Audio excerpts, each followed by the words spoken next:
দর্শক, চালের বাজার নিয়ে কথা বলতে আমাদের স্টুডিওতে আছেন নাগরিক টেলিভিশনের বিশেষ প্রতিনিধি সাইদ আরমান এবং অনলাইনে যুক্ত আছেন দিনাজপুর থেকে আবুল কাশেম এবং বেনাপোল থেকে শেখ ফারহান সাদাফ। আপনাদের সবাইকে স্বাগত জানাচ্ছি। প্রথমেই যেতে চাই সাইদ আরমানের কাছে।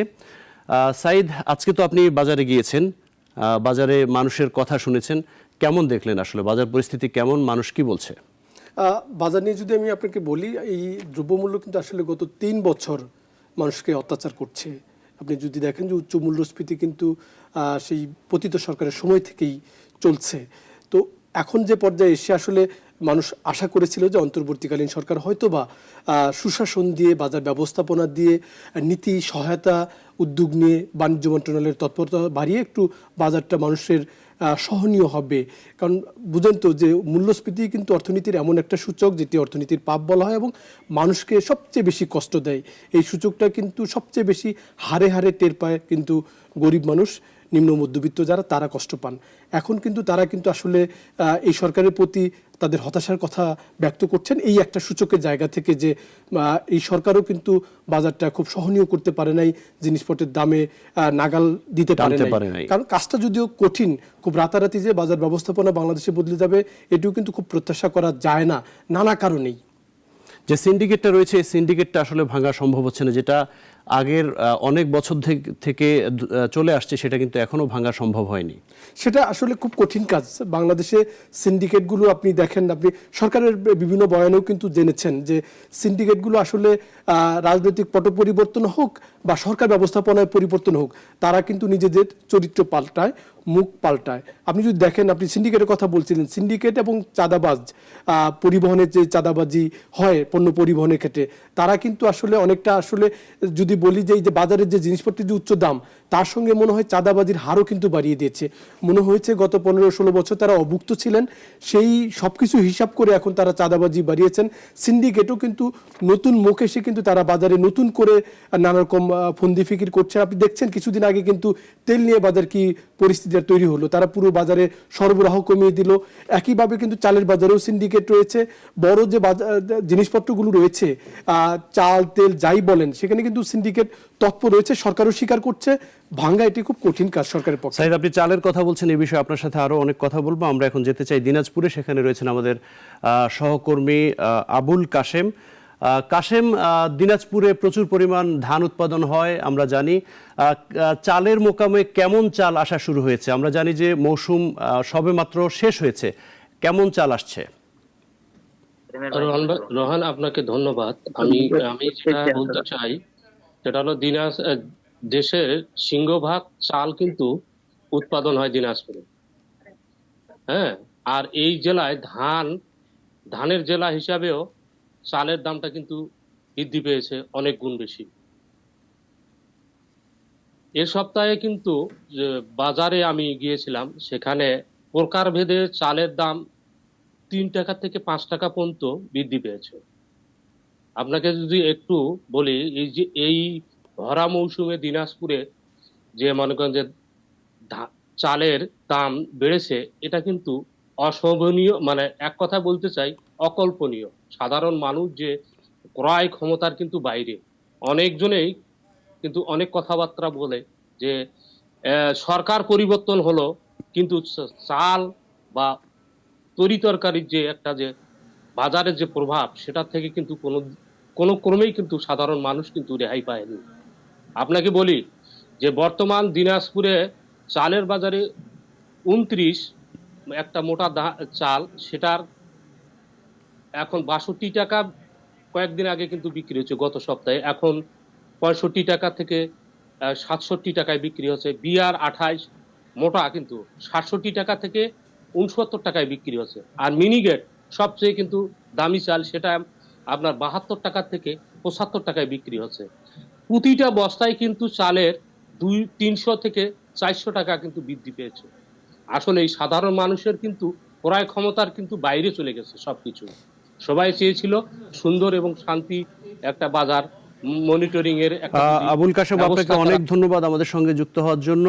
সাইদ, আমরা শুনছিলাম দিনাজপুর থেকে আমাদের সহকর্মী আবুল কাশেম বলছিলেন যে 3 থেকে 5 টাকা করে ভরা মৌসুমে কিন্তু চালের দাম বেড়ে গেছে।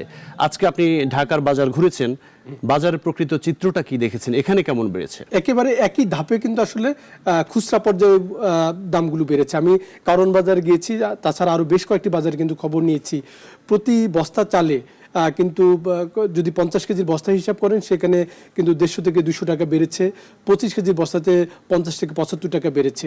মানে প্রতি কেজিতে যদি চিন্তা করেন 2 টাকার উপরে কিন্তু প্রতি কেজিতে বেড়েছে। এই আমনের এই ভরা মৌসুমে এই চালের এই যে দাম বাড়তি, এটা কিন্তু একেবারে ক্রেতারাও কিন্তু সাধারণ মানুষ কিন্তু তীব্র অসন্তোষ এবং ক্ষোভ প্রকাশ করছে।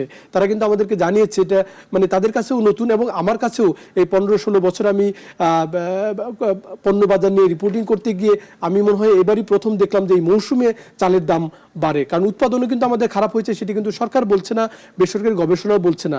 আসলে যদিও এই সরকারের পরিসংখ্যান নিয়ে নানা রকম প্রশ্ন আছে, সেই আলোচনা পরে করবো আমরা, কিন্তু এই সময় চালের দাম বাড়াটা একেবারেই সমর্থনযোগ্য নয়। সাইদ, আপনার কাছে আবারও আসছি। আমরা এবারে যাচ্ছি চালের মোকামের খবর জানাতে, চাল আমদানির খবর জানাতে বেনাপোলে। সেখানে রয়েছেন আমাদের সহকর্মী ফারহান সাদাফ। সাদাফ, আপনি শুনতে পাচ্ছেন আমাকে? জি, আমি শুনতে পাচ্ছি। সাদাফ, আপনার কাছে প্রশ্ন হচ্ছে, সরকার কিন্তু ভারত থেকে প্রচুর পরিমাণ চাল আমদানির অনুমতি দিয়েছে এবং চাল আমদানি হচ্ছে। গত এক সপ্তাহে ভারত থেকে কি পরিমাণ চাল এসেছে বাংলাদেশে? ধন্যবাদ আপনাকে। আপনি যেমনটা বলেছিলেন, বাংলাদেশ সরকারের বাণিজ্য মন্ত্রণালয় থেকে বাংলাদেশকে প্রায় 3,92,000 মেট্রিক টন চাল আমদানি করার অনুমোদন দেয়। তার মধ্য থেকে বেনাপোল বন্দরে গত 17 নভেম্বর থেকে 19 ডিসেম্বর পর্যন্ত বেনাপোল বন্দরে 138টি ট্রাকের মাধ্যমে 4,746 মেট্রিক টন চাল বেনাপোল বন্দরে আমদানি হয়েছে। এই চালগুলো বেনাপোল বন্দর থেকে আমদানি করেছে প্রায় 8টি আমদানিকারক প্রতিষ্ঠান।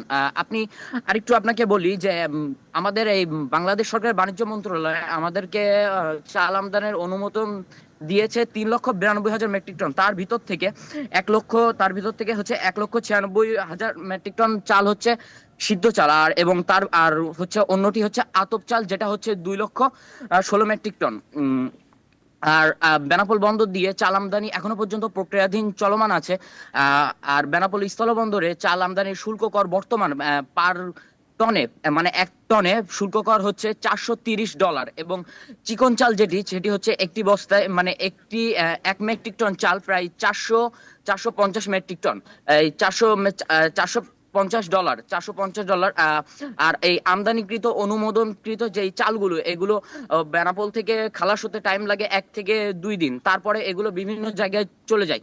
আর এই চাল যে আতপ চাল এবং সিদ্ধ চাল, এই চালগুলো হচ্ছে বেনাপোল স্থলবন্দর থেকে কাস্টমসের ক্লিয়ারেন্সের মাধ্যমে পার কেজিতে খরচ হয় প্রায় 55 থেকে 60 টাকা করে। তারপরে এটি গিয়ে বিভিন্ন বাজারে গিয়ে বিভিন্ন কাউরান বাজার, তারপরে ঢাকায় বিভিন্নতে গিয়ে আড়তে গিয়ে এই চালগুলো বিক্রি করা হয়। তবে খাদ্য মন্ত্রণালয় থেকে যে অনুমোদন থাকে যে বাংলাদেশে প্রায় হচ্ছে 3,92,000 মেট্রিক টন চাল আমদানি করা, কিন্তু বেনাপোল থেকে এখনো পর্যন্ত চাল আমদানি অব্যাহত আছে। শোনা গেছিল যে 12 ডিসেম্বর পর্যন্ত চাল আমদানি থাকবে, যেটা 25 দিন, কিন্তু এখনো পর্যন্ত বেনাপোল স্থলবন্দরে চাল আমদানি অব্যাহত সাদাফ, আছে। আপনাকে অনেক ধন্যবাদ। সাইদ, আমরা সাদাফের সাথে কথা শুনছিলাম চাল আমদানি বিষয়ে, ভারত থেকে কি পরিমাণ চাল আসছে।